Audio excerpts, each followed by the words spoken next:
Welcome, everyone, to our session this morning on Refuel, how to keep your tank full. I am truly delighted that you're here because I have a passion to see people have their souls filled so that they can accomplish what God has called them to do in the long haul. A lot of people that I see start off with a passion for the Lord and for serving the living God, and then different influences come into their life that drain away their joy, their life, and their vitality, and they begin to drop away.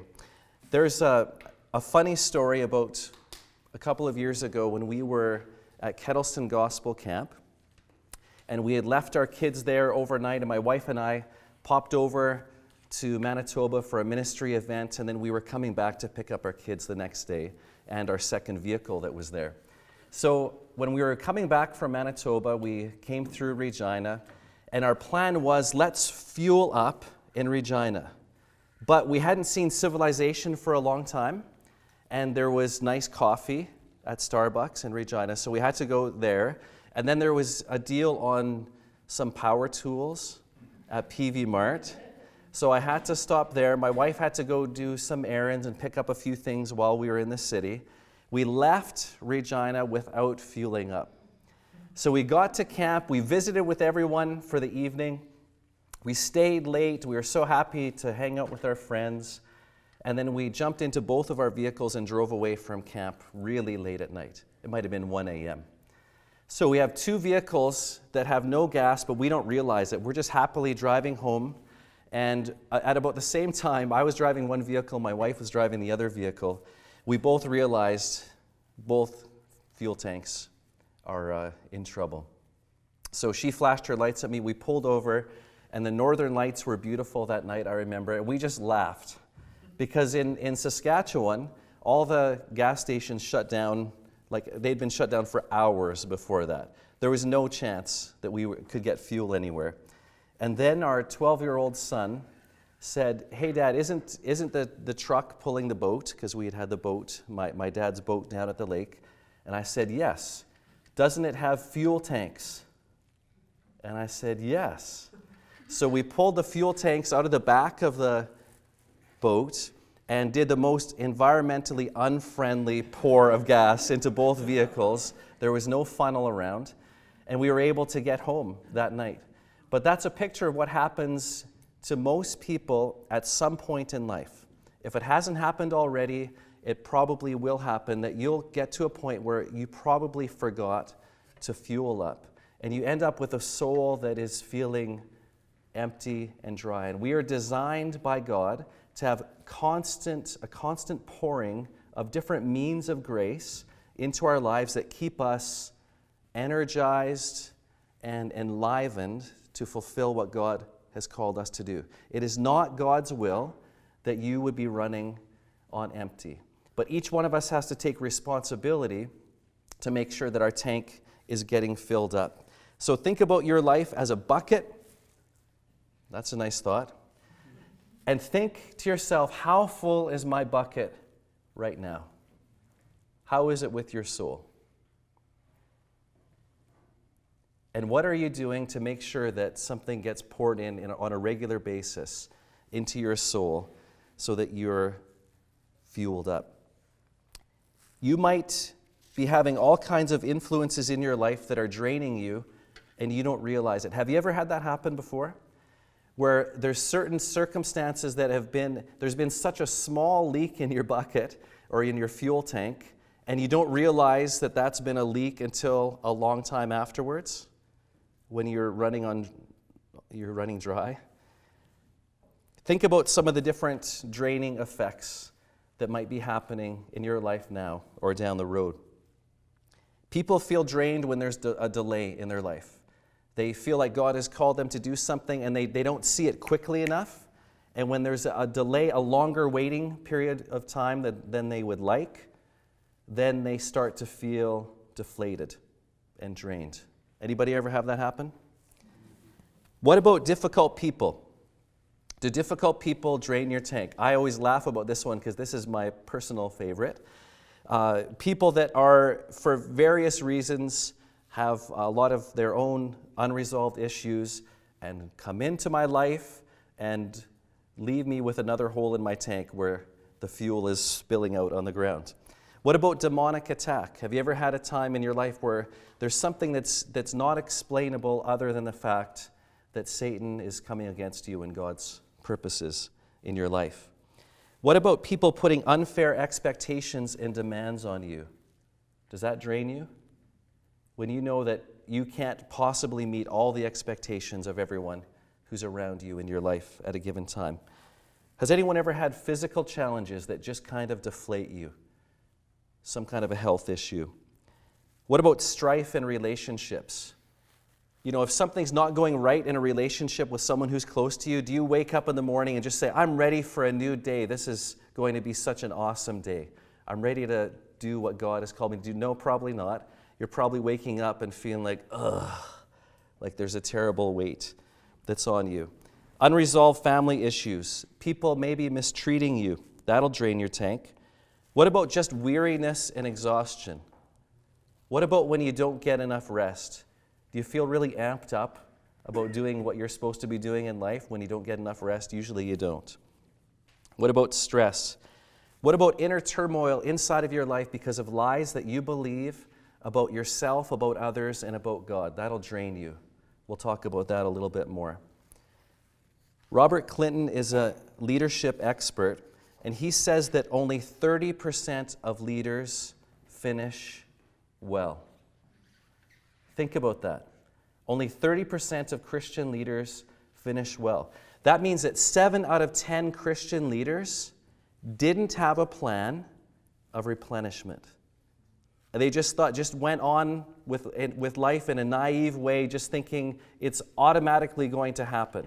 I don't need to put any effort into it. I don't need to have a plan to make sure that my bucket is kept full as a leader. And we know lots of stories of leaders crashing and burning because they didn't have a replenishment strategy.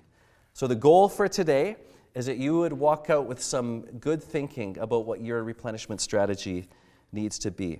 And it's not just for people who are in vocational Christian ministry. In other vocations, people have draining effects. I don't know what kind of work any of you do. Some of you are students, some of you have different kinds of jobs. But in the world of work psychology, people have psychosocial hazards within certain occupations. That just means that there's certain things that you can expect if someone is in a certain line of work, for example, law enforcement. You can expect there will be certain things that will drain the tank of those law enforcement officers. And one of the examples would be marriages breaking down. The stress is always going to come back into the home. So whatever we do in life, we have to have a plan to fill the bucket back up again. If you don't make sure that your bucket is getting filled back up again, what can happen to you? Just give me some examples. If someone isn't making sure that the bucket's getting filled on a daily, weekly, monthly, annual basis, what are some of the things that can happen? You get a short temper? Yes. Yeah, you get a short temper. Your fuse gets shorter and shorter, and you will explode more easily. What else can happen? Yep. Lacking in love. You get more abrasive with people, more impatient with people. You do. I never do. But sometimes other people do. Lack of motivation. Lashing out at people. Yeah, lack of motivation. Yeah. Everything that's important to you and everything that you feel called to do, every value that you hold dearly, is dependent on you having your bucket full and you being motivated. So if you're not keeping your bucket full and not being motivated, all the outcomes that you want to see happen in your life and in your ministry and in your calling, they won't happen because you won't have the fuel. What else can happen if you're living on empty? Yeah. Less effective. You become less effective, for sure. Yeah. Your heart's no longer in your calling. Your heart's no longer in your calling. Maybe you're just coasting, you're just surviving from one day to the next. Yeah. Feeling distant. Yeah, feeling distant from other people and God, or all of the above, or All of the above. yeah. Yeah, good. Very, very, very dangerous to run on empty. I want you to know that it's okay to need replenishment. Everyone do a big giant sigh. It's not just other people who need our replenishment, it's each one of us. And it's okay. God knows that we need replenishment in our lives. For example, in the Bible, Moses in Exodus chapter 33, whenever he needed replenishment, where would he go? To the tent of meeting. And he would walk past all the people who were frustrating him quite often, if you are Bible scholars. He's walking past all the people that frustrate him, and he goes to God and says, God, these people frustrate me, and he deals with all of it in the right place, in the presence of God. He needed replenishment. Elijah needed replenishment when he was chased down after doing what God called him to do. And the Lord took him to a place by a stream so that he could have that time of refreshing. Jesus went to a solitary place in Mark chapter 1, verse 35, and he needed recharging. He was modeling for us how life is meant to be lived in dependence on God. We can get recharged, but that recharge runs out, and we need to go back again into the presence of the Father. Paul said, therefore we do not lose heart, though outwardly we are wasting away, yet inwardly we are being renewed day by day. 2 Corinthians 4:16. He had found that in his ministry, as he traveled around, he needed to have a way. There was always going to be draining influences around him, but he found a way to always be renewed inwardly, day by day. God promises you replenishment. Just think about these promises for a moment. Psalm 23, verse 3. His soul shall abide in well-being. Your soul shall abide in well-being. Psalm 35, verse 27. Great is the Lord who delights in the well-being of his servant. God delights in your well-being, you servants. Psalm 23, verses 2 and 3. He makes me lie down in green pastures. He leads me beside still waters. He restores my soul. Everybody say, he restores my soul. He restores my soul. That promise is for you.